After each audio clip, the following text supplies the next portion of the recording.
On April the 17th, the 113th Regiment reached Yan'an, with the 112th close on its heels. By dawn on April the 18th, every unit was in position ready to engage the Japanese.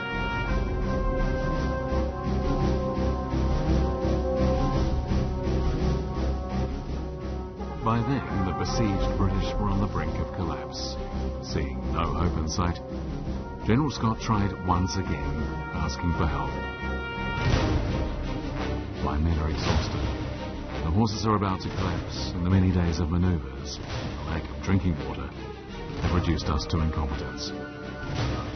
We may be able to hold on for another night, but unless we get drinking water tomorrow, everything will be over.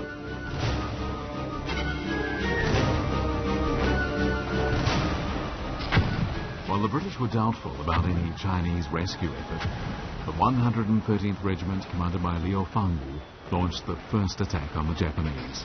With cover provided by artillery, the 2nd Battalion hit from the front, while the major part of the regiment manoeuvred for a side attack at the port of Pingqiang, behind the Japanese line. 不是攻击，一共我们是用炮了啊，我们没得下武器啊，自己跑了。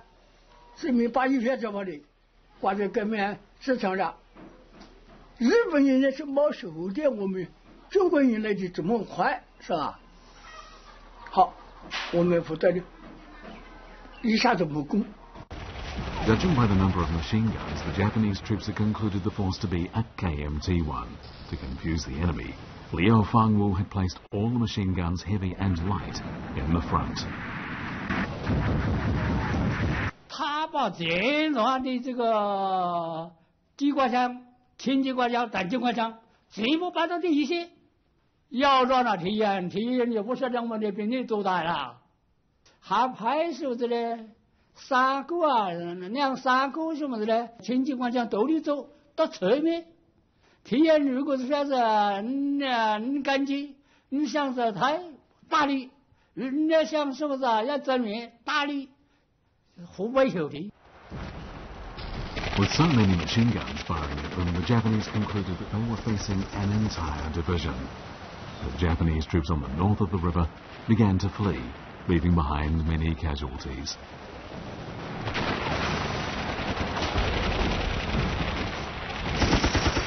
Upon becoming aware of the exchange of fire taking place inside Yan'an, General Scott telephoned his army commander. He told him that unless he could get drinking water and provisions for a breakthrough the very next day, his troops would all end up dead. The British commander hastily relayed the news to Sun Liren, and he asked him to attack without reserve. 10年末呢，就急得不得了，哈子要自己一身发抖。 3年那哈子心平气和的呀，把道理告诉了人。3年呐，也说了好多好啊，他不听，他急。3年最后说，他说我啊是1年啊救你，中国人呐是搞演习的，我救你救到什么程度？啊，救到我死。 咱定车的就是，请你告诉什么子？第一师的师长啊，史高特啊，将军啊，要是还呀子，这个演了一天，我一定到明天5点钟以后，我一定把你救出来。 Sun Liren issued instructions for an all-round attack that would take place at dawn the next day. Daybreak, the 19th. Under cover of thin fog, the 113th Regiment went for the Japanese on the southern bank of the Pingqiang River. By sunrise, its 3rd Battalion had taken a Japanese position and firmly held a commanding elevation. The Japanese fought back fiercely, and 3 times the position changed hands. 故意这就是我们死个500多个人，啊，故是实实在在的人啊，不是假的。 我们呐，在这次最正那个的这个创造了一个什么呢？创设了一个花根这样短短的24小时，前面一边是4000多人，我们只报的以为1200人，4000多人，这是一边的白木杆子写的。By 5 o'clock that afternoon, the 800 warriors of the 113th Regiment had recovered the complete oil field, annihilated 4,000 Japanese troops, and successfully rescued 7,000 men of the 1st Division of the British-Burmese Allied Army. 烟棍倒出来了，可怜的很呐！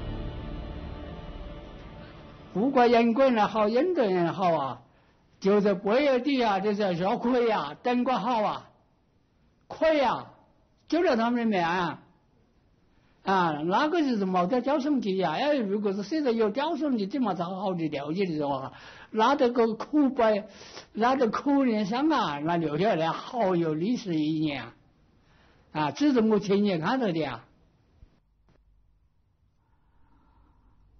Among those rescued were British and American missionaries and a number of journalists. As well as this, over 100 British heavy-duty trucks were recaptured.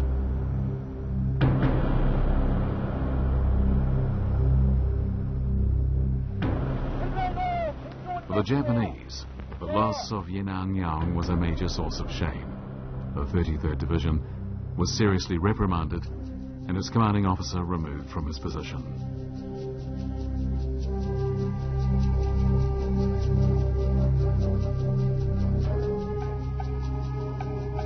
The new 38th Division of the Chinese Expeditionary Force was spoken highly of by everyone.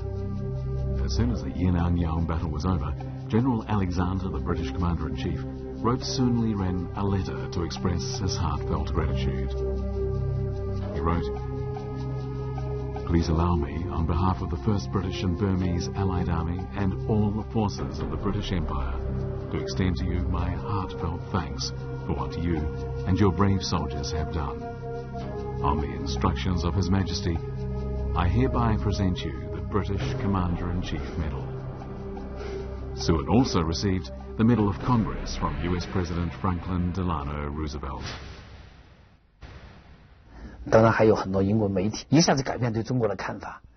你按说英国人一直在做损害中国人利益的事情，但是中国人以德报怨，用这种行动，就这种无私的援助的行动，去解救盟军，解救英军，没有说那我就看你的笑话了。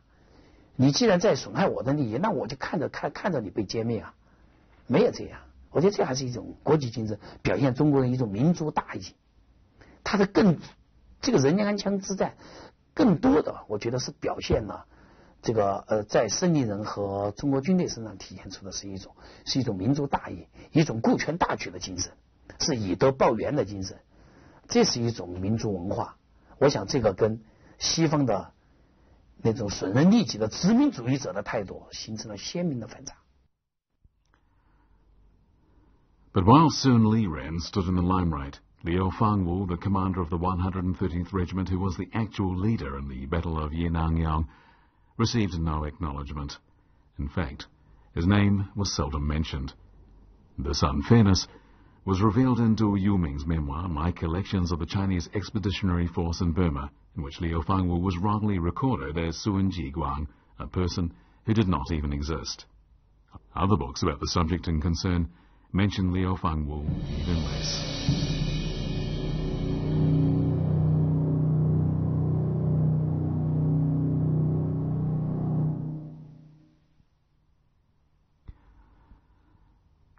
However, history often puts things right in the end. In 1992, on her visit to the United States, British Prime Minister Margaret Thatcher met Liu Fangwu in Chicago, and during the visit, she personally thanked him for what he had done 50 years before. 他说老将军，他说听到太多你的故事了，他你不但解救了英国7000多人这个生命，而且也解救了其他的人的生命。他说代表英国政府跟人民对你表示我深深的感激之意。Just 2 years later, at the age of 95, Liu Fangwu died of illness in Los Angeles.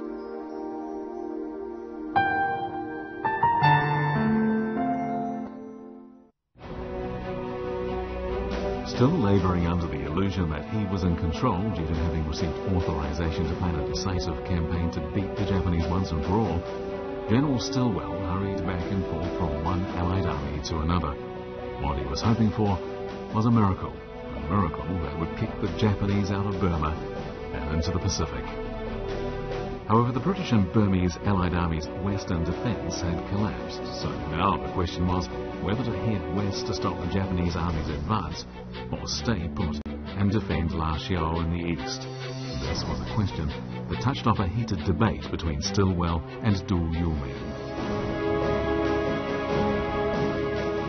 东线一旦被突破，刚才我们讲过，远征军就不仅仅是一个没有后方基地的问题了，回国之路都将被切断，整个远征军将陷入万劫不复的境地。这个危险性，第一线的指挥员杜聿明是非常清楚的，尽管他主要负责中线作战，但是他毕竟是远征军的副司令啊。那么东线一旦告急，按照杜聿明的计划，中线战场虽然现在日军的压力非常大，但是以第5军的主力3个师在这运动防御问题不是很大啊，应该集中第5军。这个时候从铜鼓保卫战撤下来，应该说已经经过一段休养生息，实力初步恢复的主力第200师，按照杜聿明的计划东进。Stilwell didn't see it this way, but Du Yuming simply ignored him, leading 3 divisions from the 5th Army back to the east. And just as Du had predicted, after the British and Burmese western defence line was pierced by the advancing tide of Japanese troops, the British and Burmese ran, leaving China's new 38th Division alone to bear the brunt. The division was then pushed further and further back by Japanese forces. April the 20th noon. Once again, the British and Burmese troops quit their positions without notifying their Chinese allies. But this time, worse still, they placed explosives on the Mandalay Bridge without informing Chinese troops. It was an act of dishonesty that destroyed what little remaining trust the Chinese soldiers had in their British allies.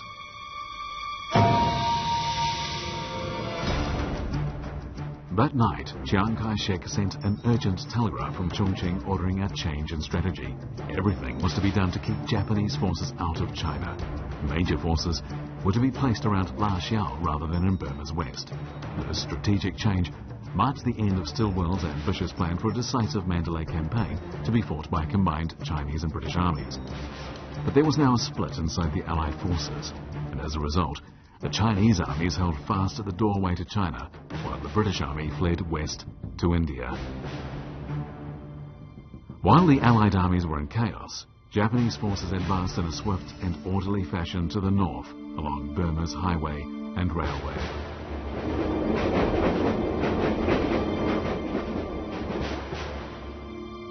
Then the Allied forces received a piece of intelligence that disturbed everyone. The Japanese force in Burma was made up of 4 divisions, yet only 3 divisions, those in front of Mandalay, could be accounted for. All trace of the 4th had been lost half a month before. This was a piece of news that left everyone sleepless.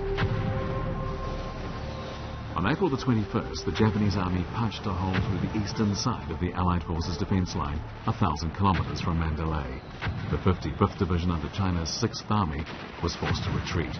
Now, the fate of La Xiao was hanging by a thread. 那么日军第15军司令番田祥二郎定的这个计划，目的很明确，东线战场作为缺口、作为突破口要打开，目标就是用日军的第56师团从东线迂回我们远征军的后路拉树。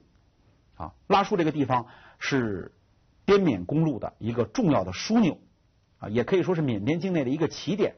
战前是我们从滇缅公路大量物资的集散地，那么战后战争发起之后，是我们远征军入缅作战的重要的后勤补给基地，所有的物资都集中在那里，还没有运回国内。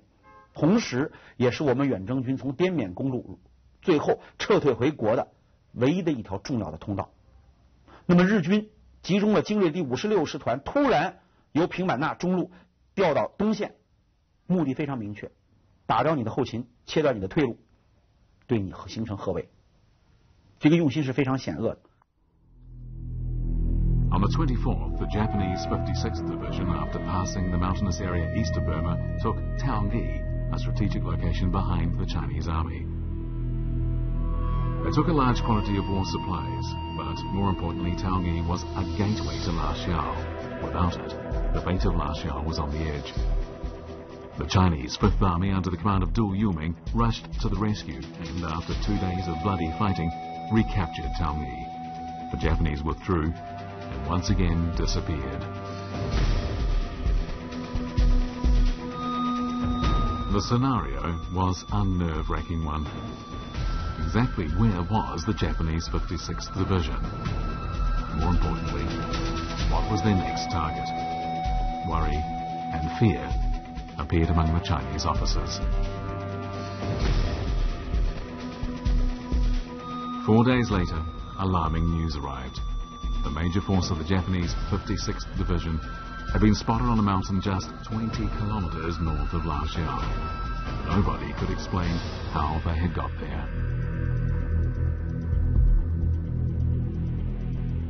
东路这路日军是不为人知的。当时他们登陆以后，日军就发现东路没有什么道路，全是小路，但是东路很空虚。如果当时日军他完不成这个任务，给他领路的是什么？就是缅甸的游击队、爱国什么救国军之类的，他们做了日本人的向导，沿着东路没有人迹的荒山野岭，一路直插。第一个目标是什么？第一个目标就是拉血。他一下子抄到中国军队的后路。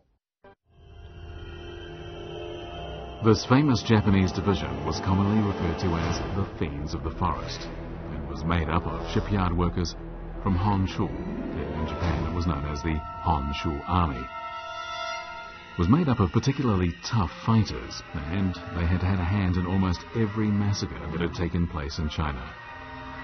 These included the September 18th event in China's northeast and the Nanjing Massacre. On April the 28th, 1942, the Fiends of the Forest suddenly appeared inside La Xiao, where they bombarded the Chinese army with shells. Taken by surprise, only a small number of garrison troops fired back. Most of them were killed without even knowing what was taking place. The few pockets of resistance were quickly wiped out. Japanese tanks crashed through everything in their way, and a large amount of supplies were lost to the Japanese. La Xiao had fallen. 机械化速度特别快，所以说当那个拉叙实现的时候，所有的人想不到是拉叙怎么会出现日军呢？日军从天上掉下来的，不可能吧？然后半天以后就到了宛地，然后沿着宛地，这个时候大批，因为一下乱了，就是大量的，当时只有滇缅公路，就这条交通要道，就大量的难民、军队，还有本来是往前沿运的物资，赶快掉头往回退吧，都逃命啊！整个公路上浩浩荡荡都是人群。That same day, Japan let loose its troops in every arena of war for an all-round attack on the Allied forces.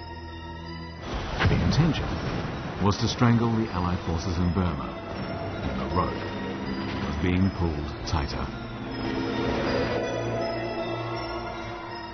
On May the 1st, General Alexander, the commanding officer of the British and Burmese Allied Army, together with his entourage, crossed the Mandalay Bridge for India in the west. The same day, General Stilwell and his men also left.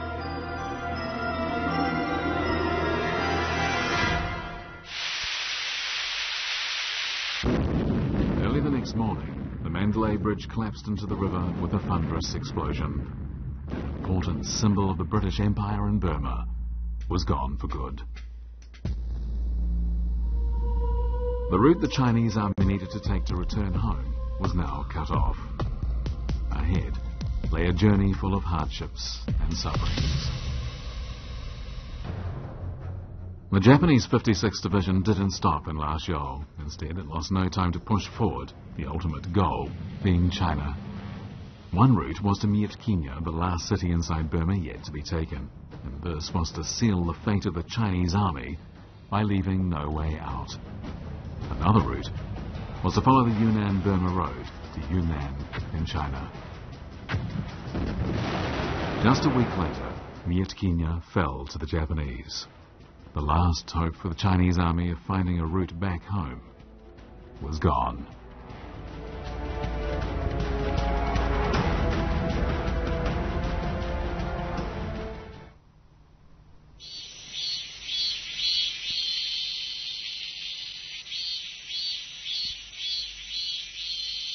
It was a day in May 1942.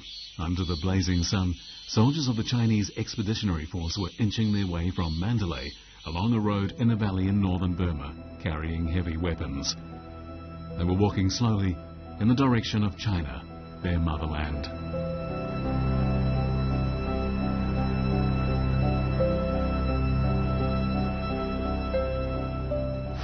Days earlier, the Chinese Expeditionary Force's last line of defense at Myitkyina in Burma had been destroyed by the Japanese army.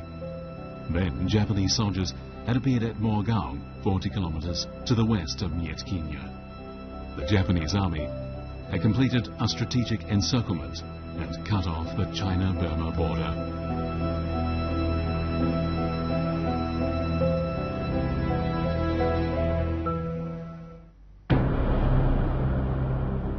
There were only 7,000 Japanese soldiers in Myitkyina and Morgaon, but in two intense battles, they had wiped out the better part of the Chinese army and dented its combat effectiveness.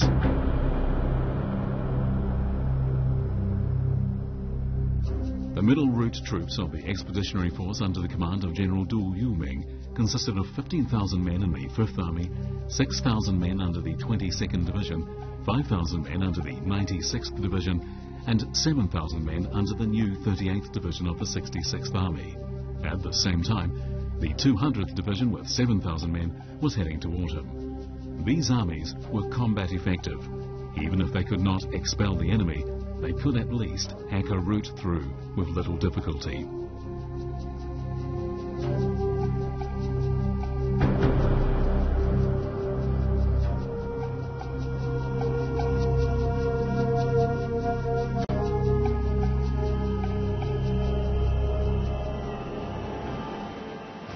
Du Yuming, the vice commander of the 1st Route Army and the commander of the 5th Army, didn't want to expose his forces to crossfire from the Japanese army in the east. But Chiang Kai-shek had ordered them not to enter India, lest the Chinese army come under the control of the British army. Therefore, the only way for Du Yuming was to undertake a detour in the north of Burma. But the Chinese army would pay a heavy price. It was a decision that cost many lives.